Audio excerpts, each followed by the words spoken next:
Before I start, I want to pose you all the question of what is real? I wonder what you're thinking about right now. Are you thinking about the possibility that we all could be living in a simulation? Or are you thinking about the fact that I could simply be a hologram? Or do you simply not know? Well, that's fine. As long as you have such thoughts going on in your head, that means that your brains are fired up and ready to go. I'm Tarunyaa Sivakumar, and I'm a student at NPSI. I'll be speaking to you about the realm of social constructs and the power that it could potentially lend you. So, I want to start off my speech with something that is a bit more personal, about my journey as a person.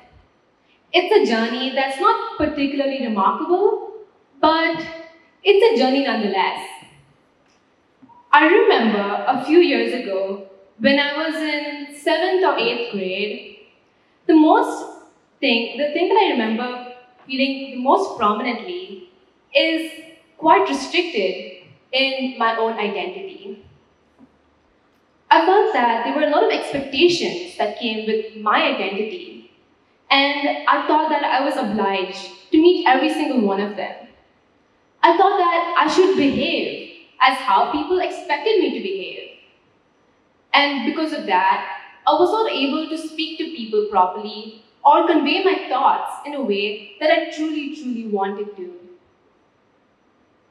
In fact, if I waltzed into class as the confident and goofy person that I wanted to be, I thought that people would think of me weirdly. Because after all, your identity is rigid. Change is bad. You shouldn't change, right? Why would you change in the first place? And this sentiment is something that 8th grade me was heavily confused with. Because my identity is, well, me. So I can change it if I wanted to, right? And at that point of time, when I was feeling extremely confused in who exactly I was, when I was confused about the world and the way it worked, I did the one thing that any other person in my place would have done, and that is a Google search. And through my research, I found quite an amount of interesting things. In fact, I found a term known as a social construct, and that in itself empowered me a lot. It allowed 8th grade me to change my perspective on life and identity. And this realization is something that I want to share with you. So perhaps you can feel the same power that I once did. But before we go into all of that, let's begin with what exactly a social construct is. Let's go back to square one and construct our reality. Let's go back to the fundamentals of reality. A social construct is something that isn't real in and of itself. It is made real through social agreement. Well, this might be something that's a bit confusing to understand, so I'll give you an example. Let's take the example of money. Money is something that is so valuable, precious, and sought after. It keeps our world going. I don't think we can imagine a world without money. But did you know that if you removed money from our society and placed it in front of an alien, money becomes trash. It becomes useless. And the reason why is because money is a social construct. And if you remove it from the social agreement, money loses all of its value. Money only has value because we give it value. Without us, money is just pieces of paper and metal. And this is exactly how a social construct works. Social constructs in our world today is ubiquitous. It's everywhere. Let's take justice, morality, language, nations. All of these are social constructs. What is Singapore, for example? Singapore is the country that I was born in. Is Singapore the Singaporean government? Or is Singapore the group of Singaporean people and their right to self-determination? Well, Singapore is just a mass of land surrounded by water on all four sides on a few tectonic plates. Language is also a social construct. Spoken language is just a bunch of syllables that are put together on a string, and written language are just scribbles. Morality and justice. Things are right and wrong because we say that they're right and wrong. Or race and gender. Apart from the biological implications of race and gender, they are also social constructs. We are living in a realm of social constructs. Did you know that your identity too is a social construct? Charles Cooley said that identity is something that's shaped by its interactions with society. Let me explain it in this way. I am not who I think I am. I am not who you think that I am. But I am who I think that you think I am. It's a bit meta, but the shaping of identity is not a two-way road. It's quite complex, and society plays a heavy role in that. It is safe to say that we create everything. We give meaning to so many things. Following what I just told you about social constructs, you'll probably ask me, Tarunyaa, but why do we have these social constructs in the first place? Why are they significant? Why are they needed? And this is an excellent question. Social constructs benefit humanity. It is hypothesized that the reason why humanity has risen to the top of the food chain, the reason why humanity is dominating the globe, is because of social constructs. The reason why humanity is looking to colonize even celestial bodies while species of elephants and chimpanzees still live in reclusive and isolated communities is because of our ability to wield social constructs like a metaphorical scythe. Let's take a few examples. The social construct of money. Without money, we would have a barter system. We wouldn't have a medium of exchange. We wouldn't have an economy, and we wouldn't be able to exchange goods and services. We would have fallen prey to the double coincidence of wants. Another social construct is language. Without language, we wouldn't be able to communicate with each other, or inspire each other, or pass on knowledge to each other. Without the social construct of justice, we would have fallen to anarchy and chaos a long time ago. And without the social construct of identity, we wouldn't have different skill sets and thought processes to bring to each other. Without social constructs, our society would be organized so ineffectively, and our society would not be the well-oiled machine that it is today. It's quite obvious that social constructs are imperative to humanity. But it also hurts me to say that social constructs have begun to hurt humanity a little.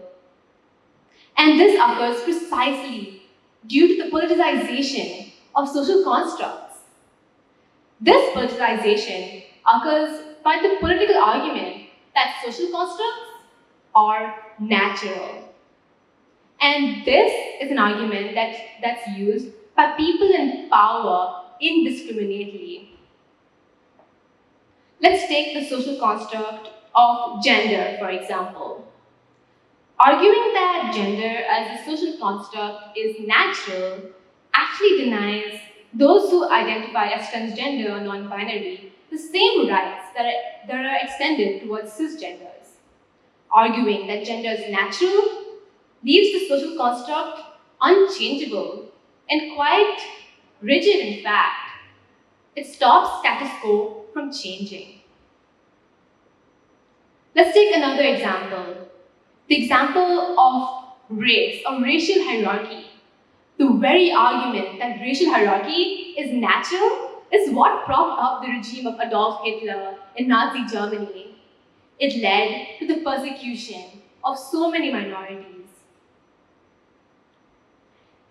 It's easy to see how the argument that social constructs are natural actually leads to the inhibition of social change. Even the political argument that social constructs are natural is applied to your identity sometimes. Whenever you hear someone say that you shouldn't change because change is bad, that your identity is rigid and constant, why would you change in the first place? This is when you know that someone's applying a political argument to your very own identity. This is quite sad as social constructs are so wonderful because of their inherent virtue and ability to change. Social constructs are something that we made ourselves for ourselves, and by politicizing them, we're taking away this amazing quality of theirs. 8th grade me was quite confused at the fruits of my research. How do I escape the political arguments of a social construct? It seemed impossible. Gender, race, and religion. These are a few constructs that seem quite resistant to change. And I realized that the reason is because these constructs are actually upheld by people in power. And because of this, these constructs would require years and years of legal action, of changing social mindset, and just a paradigm shift in general for them to even change the slightest. 8th grade me was very, very sad.